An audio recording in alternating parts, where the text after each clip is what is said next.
le son, là, tu me dis. Je me mets là avec le son. Tu fais gaffe à ça. Celle-là est lancée. Oui. 1, 2, check. Bonjour. Bonjour.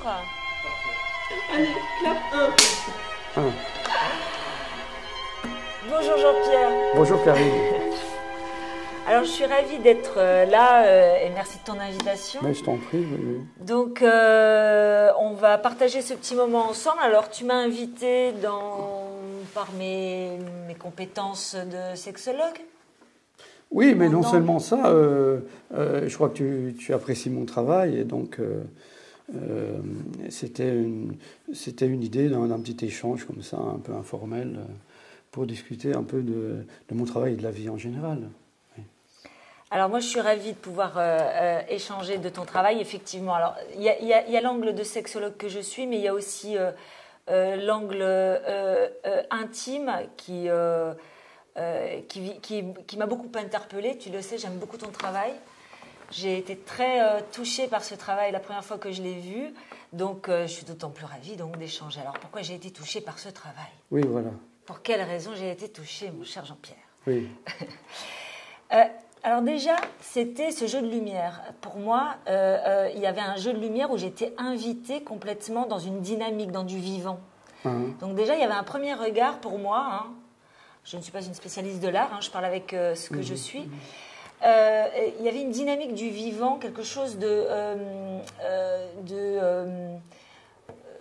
où on nous invitait dans un jeu, pour moi, un jeu de lumière. Ça a été la première invitation. Et puis quand je suis rentrée en deuxième lecture, comme on avait pu échanger, c'est plusieurs lectures ton travail. Et la deuxième lecture que j'ai pu faire, en regardant un peu plus proche, j'ai vu toutes les suggestions érotiques qui m'ont évidemment beaucoup interpellée.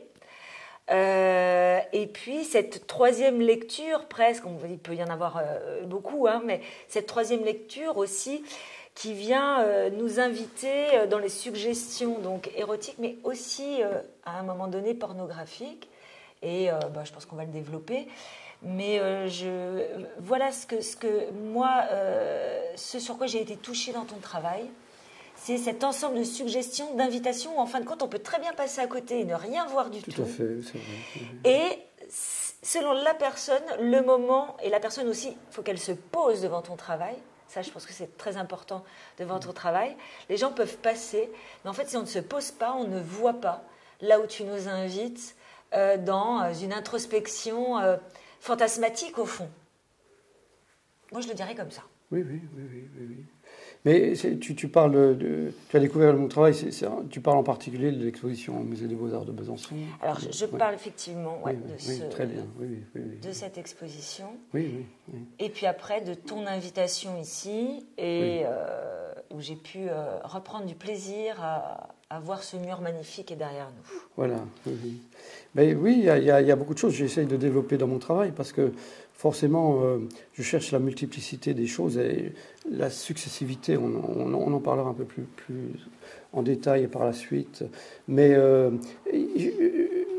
pour moi, en tant qu'artiste, je dois diffuser des informations. C'est-à-dire, je récupère des informations, je suis un peu un glaneur d'informations, et je les diffuse comme ça au public. Et comme tu l'as dit très bien, la plupart des gens ne comprennent pas parce que quelque part, c'est un peu trop compliqué ou trop simple. On ne sait pas pourquoi les gens ne rentrent pas dans le travail, mais c'est vraiment un questionnement aujourd'hui où je pense que, comme je dis souvent, nous sommes entrés dans une ère un peu post-culturelle. C'est-à-dire que nous n'avons plus accès à la culture profonde, quelque part. On a accès à une culture un peu superficielle. Mais mon travail est très profond, puisqu'il parle bien sûr de la sexualité, de la mort, de la continuité, de l'inconscient collectif, toutes ces choses-là dont on pourra développer un peu, on pourra un peu parler par la suite. C'est vrai que, pour rebondir, Jean-Pierre, il y a c'est assez surprenant parce que c'est vrai que c'est très sociétal aussi, cette manière de regarder l'art où on doit déjà voir tout de suite un peu quelque chose. Vrai, hormis si ce sont des grands peintres connus tels que un Picasso ou autre, où on va s'interroger parce que c'est bien de s'y interroger. Mais pour le coup, c'est comme s'il fallait qu'on soit déjà invité immédiatement. Mais les gens ne comprennent pas, c'est que l'art demande une initiation, et c'est un peu difficile à dire. Parce que qui demande une initiation, ça demande d'avoir une certaine culture, de prendre un certain temps. Et c'est voilà. Et du coup, tu sais, à quoi ça me fait rebondir? Ça me fait rebondir à la question des préliminaires. Parce que les préliminaires, au final, c'est une invitation. On n'y va pas, on invite et on prend le temps de regarder, de savourer, de s'inviter dans quelque chose qui va nous inviter dans un désir plus intime. Et au fond, est-ce que ton œuvre, ça me vient comme ça, mais est-ce que ton œuvre, au fond, ce ne sont pas des préliminaires? C'est un super compliment pour moi de dire ça. Non, mais on peut dire un art préliminaire, mais... Ou un art préliminaire. Mais à la fin, il y a quand même une profondeur qui est existentielle. C'est-à-dire que ça doit toucher au niveau de l'énergie profonde de l'être humain, sur mon travail. Mais le sexe, est-ce que c'est pas ça? Non, bien évidemment, tout dépend de la culture dans laquelle on a été élevé.